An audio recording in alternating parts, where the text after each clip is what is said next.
George Soros एक ऐसा इंसान जो कि हमारे प्राइम मिनिस्टर को हिटलर से कंपेयर करता है, जो कहता है कि भारत एक डेमोक्रेटिक देश है, लेकिन इस देश के लीडर्स डेमोक्रेटिक नहीं है, जिसको हमारे external affair minister rich, old and dangerous कहते हैं, जो कि भारत सरकार को गिराना चाहता है, जिसे आधी दुनिया इकोनॉमिक टेररिस्ट और आधी दुनिया हीरो कहती है। आखिर कौन है जॉर्ज सोरोस, जिसने पास्ट में कई देशों की इकोनॉमी को बर्बाद किया? जानते हैं आज की इस वीडियो में। चैप्टर फर्स्ट, कौन है जॉर्ज सोरोस? जॉर्ज सोरोस के कई नाम हैं। He is known as the man who broke the Bank of England, क्योंकि उन्होंने इंग्लैंड की करेंसी के अगेंस्ट निवेश करके 1.5 मिलियन डॉलर का प्रॉफिट कमाया। उनको फ्रांस के सुप्रीम कोर्ट ने इनसाइडर ट्रेडिंग के जुर्म में सजा सुनाई। वैसे वो पैदा तो हंगरी में ही हुए थे, लेकिन हंगरी में एक लॉ है जिसका नाम है स्टॉप सोरोस, जो कि उनकी एक्टिविटीज को रोकने के लिए बनाया गया है। एक जूइश होने के बावजूद भी उनको एक नार्सिसिस्ट सपोर्टर बोला जाता है। उनका इंडिया, रसिया, चाइना तीनों देशों के साथ पंगे हैं। आखिर एक ही इंसान एक ही लाइफ में इतने सारे देशों के साथ कैसे पंगे ले सकता है? सच तो ये है कि सोरोस एक काफी कॉम्प्लेक्स बनता है, जिसको समझने के लिए हमें उनके ओरिजिन को गहराई से देखना होगा। सोरोस अभी 92 ईयर्स के हैं। सोरोस का जन्म हंगरी में हुआ था और वर्ल्ड वॉर 2 के टाइम में महज 8 साल के थे। उस समय एक जूइश होना काफी डरावना था, लेकिन सोरोस का परिवार स्मार्ट था, एक सर्वाइवर था। पहले उनका नाम स्वॉर्ड्स था, लेकिन नाजी ऑक्यूपेशन के समय उन्होंने अपना लास्ट नेम बदला और सोरोस की आइडेंटिटी को अपनाया, ताकि ये आइडेंटिफाई करना मुश्किल हो जाए कि वे एक जूइश हैं। सोरोस देख रहे थे कि उनके आसपास के लोग पकड़े जा रहे हैं, लेकिन उन्हें कोई नहीं पकड़ रहा। इनफैक्ट एक इंटरव्यू में उन्होंने खुद ने बताया कि वर्ल्ड वॉर 2 का टाइम उनके हैप्पीस्ट दिनों में से एक था, क्योंकि उस टाइम उन्होंने सर्वाइवल के बारे में सीखा, अपने पिता को हीरो बनते हुए देखा। He started to think, I am different, I am better, I am God. First forward करते हैं और उस पॉइंट पे आते हैं आखिर सोरोस के बिलीफ्स कैसे मजबूत हुए। वे बचपन से ही एवरेज बच्चों से काफी स्मार्ट थे और बड़े होने के बाद उनको लंदन स्कूल ऑफ इकोनॉमिक्स में एडमिशन मिल जाता है।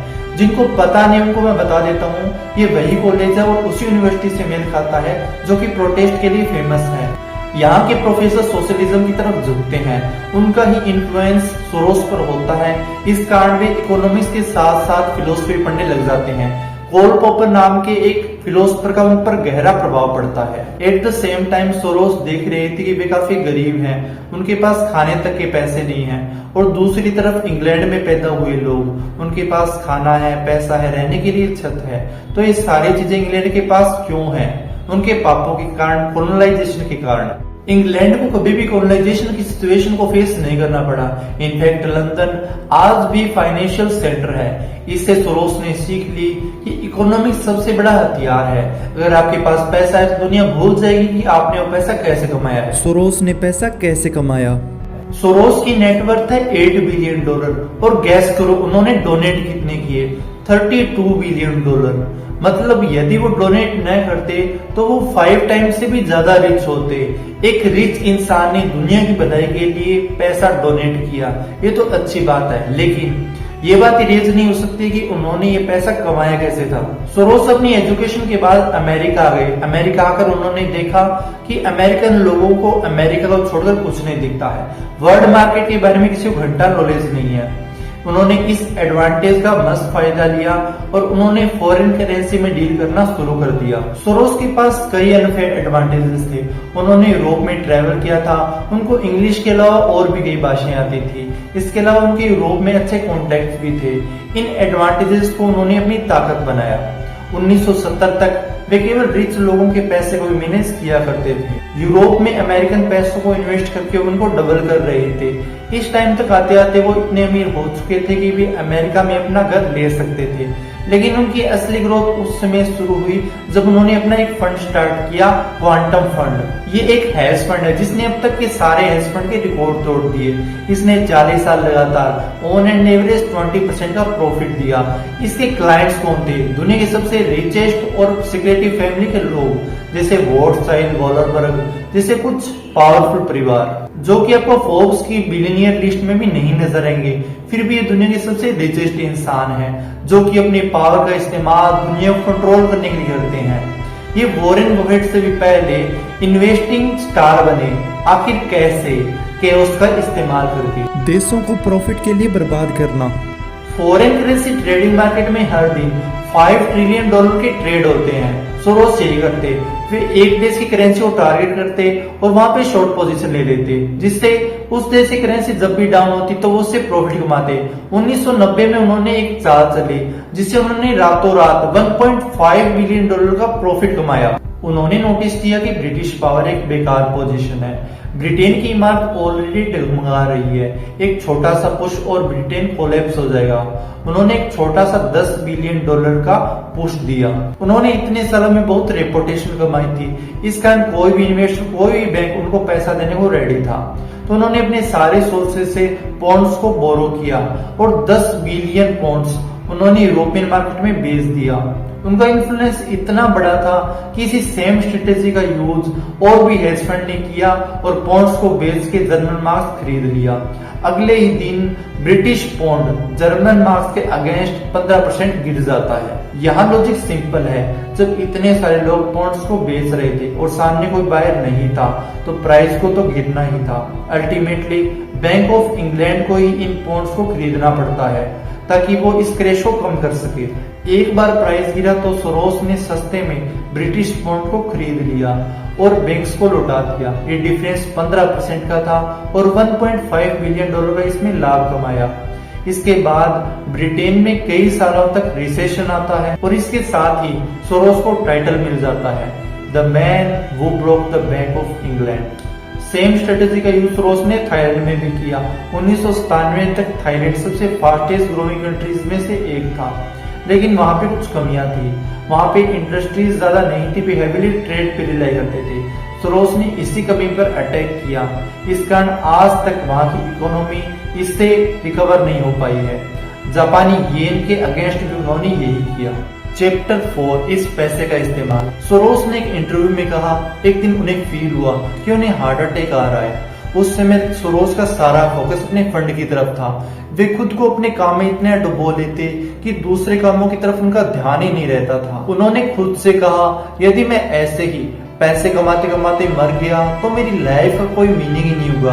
तो उन्होंने सन 1993 में एक ओपन सोसाइटी फाउंडेशन एस्टेब्लिश किया जिसका उद्देश्य प्रो डेमोक्रेसी एक्टिविज्म को सपोर्ट करना था।